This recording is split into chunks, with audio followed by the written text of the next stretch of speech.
Hey everyone, and welcome to this explainer. Look, navigating Medicaid renewal can definitely feel overwhelming, right? But the good news is, using New Jersey's online tools makes it surprisingly simple. So today, we're going to tackle the absolute critical steps to keeping your health coverage active, totally headache-free. Whether it's your first time or you just need a quick refresher, you're exactly in the right place. Now, you might be wondering, what's the big deal if you miss the deadline? Well, ignoring that renewal notice is literally the #1 reason families lose their NJ family care coverage. The stakes couldn't be higher. We're talking about nearly 2 million beneficiaries here. Now, missing it doesn't always mean you're not eligible anymore. Usually, it just means the system closed your case, simply because the paperwork was missing. We call this a procedural closure, and we're going to make absolutely sure that doesn't happen to you. So here's our roadmap for today's explainer. We'll cover understanding Medicaid and NJ, preparation before renewal, a step-by-step guide, troubleshooting and FAQs, resources and assistance, and finally, some final tips and best practices. Let's jump right into part 1, understanding Medicaid in NJ. Okay, let's break down how this renewal cycle actually works. Federal law says the state has to first try an automatic renewal, which they call ex parte. This uses data they already have, like your IRS tax data or Social Security earnings. But if that automatic process fails, which honestly happens all the time because of things like freelance work or just general income changes, they are going to mail you a manual packet. If you get that packet in the mail, you need to act on it immediately. Ex parte is awesome when it works, but you definitely can't just assume it's going to take care of everything on autopilot. Moving on to part 2, preparation before renewal. Before we even think about opening a website or a login screen, you need to have the right physical documents sitting right in front of you on the table. Prep is everything here. You'll want to grab Social Security numbers for anyone applying, recent pay stubs or W-2 forms, and policy numbers for any health insurance you currently have. Nailing down this income verification early is usually the biggest hurdle, especially for the MAGI populations. That stands for Modified Adjusted Gross Income, which basically covers kids, pregnant women, and expansion adults. Having all this info ready makes the actual online application an absolute breeze. Just one vital warning before we log in, you've got to stay super vigilant against scams. The state emphasizes that NJ Family Care will absolutely never charge a fee to apply, renew, or enroll in coverage. If someone calls, texts, or emails asking for your credit card to process a renewal, hang up. It's fraud. The official online process is 100% free. All right, let's get into part 3, our step-by-step guide. So this is where a lot of folks get tripped up, the online portals. New Jersey actually uses 3 totally different systems depending on your situation. First, you've got the standard NJ Family Care portal for general MAGI cases. Second, there's a quick start portal powered by Salesforce, designed specifically for people who got a physical renewal packet in the mail. And third, the MyNJ Helps portal, which is mostly for households juggling SNAP or TANF along with Medicaid. Picking the right starting line here is going to save you a ton of headaches later. Now, if you did get that physical packet in the mail, take a really close look at the paperwork.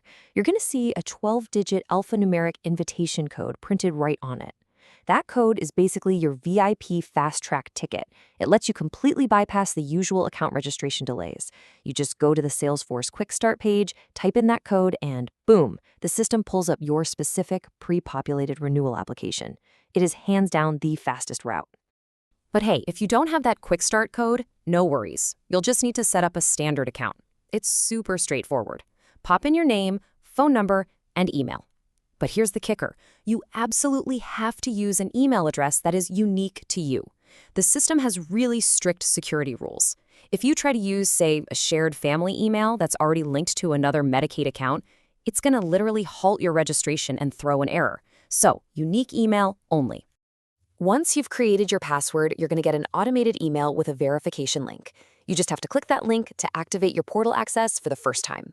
It sounds simple, right? But honestly, this trips people up all the time because that email loves to hide in the spam filter. So if you don't see it in your inbox after a few minutes, definitely go check your junk folder. And look, if you ever get locked out, resetting is super easy. Just hit that "I forgot my password" link right under the main login button, and it shoots you a reset email. The whole thing is designed to be totally self-service, which means you won't be stuck waiting on hold with a call center for an hour just to reset your password. Okay, so once you're actually inside the portal, filling out the application is a piece of cake. Step 1 is just putting in the primary adult's contact info. Step 2 is listing your family members, their relationship to you, and citizenship statuses. Next, you just plug in those income amounts you organized earlier. Just make sure you double-check everything carefully before you add your electronic signature. The system is pretty smart, too. It'll actually guide you through and skip any questions that don't apply to your specific family. Now for part 4, troubleshooting and FAQs. Sometimes life just happens, and you miss a deadline. But don't panic. There's a built-in safety net. If your case gets closed simply because you missed the paperwork, that procedural closure we talked about earlier, you actually have a 90-day window to submit it and reopen your case without having to start a completely new application. If you get your forms in during this 90-day grace period and you're still eligible, your coverage just picks right back up. So many families have no idea this exists and they start completely from scratch, which just causes massive delays in getting their health care. Let's talk about some common pitfalls you'll really want to avoid. A huge one is updating your address with the post office or Social Security, but totally forgetting to tell the state Medicaid office directly. Another really big mistake happens with aged, blind, and disabled, or ABD members. They absolutely have to sign a specific asset verification form that lets the state check bank records. If that signature is missing, the entire renewal process just hits a brick wall. All right, part 5, resources and assistance. If you ever feel stuck, remember, you don't have to figure it all out on your own. Keep these numbers handy. For general MAGI renewals, so that's families, children, pregnant women, the 1-800-701-0710 helpline is fantastic. They have multilingual operators who offer free help. Now, if you're dealing with an ABD or long-term care renewal, those are actually handled locally, so you'll want to call your specific county board of social services at 1-800-356-1561. Also, always keep an eye out for this official logo on your mail. You really don't want to accidentally toss your critical renewal packet in the trash thinking it's junk mail. I know it seems like a small detail, but in a giant pile of daily ads, this bold blue, yellow, and red NJ Family Care logo is your signal that something important and time-sensitive needs your attention. Let's move to our final section, final tips and best practices. Let's wrap up with a couple of quick tips to make sure you never see a gap in your coverage. The absolute most vital thing you can do right now is update your contact info with NJ Family Care. Honestly, if they can't find you, they cannot renew you. And remember, the state systems do not automatically sync up with federal databases like Social Security when you move. It is 100% on you to make sure the state has your correct mailing address and phone number. And here's a really surprising fact you should know. Thanks to continuous eligibility rules at the federal level, your child gets to keep their coverage for the full 12 months, even if your household income goes up right in the middle of the year. A lot of parents think that getting a new job or a pay raise means their kids get booted off the program instantly, but that's just not true. That protection is specifically there to make sure kids have stable, uninterrupted health care. Now, just a quick note that this information is accurate as of July 24th, 2026, so definitely check official state resources for any minor policy tweaks. But look, by understanding which portal to use, getting your documents organized early, and knowing your rights with that 90-day grace period, you are totally equipped to handle this process. So I'll leave you with this. What step are you going to take today to secure your family's coverage?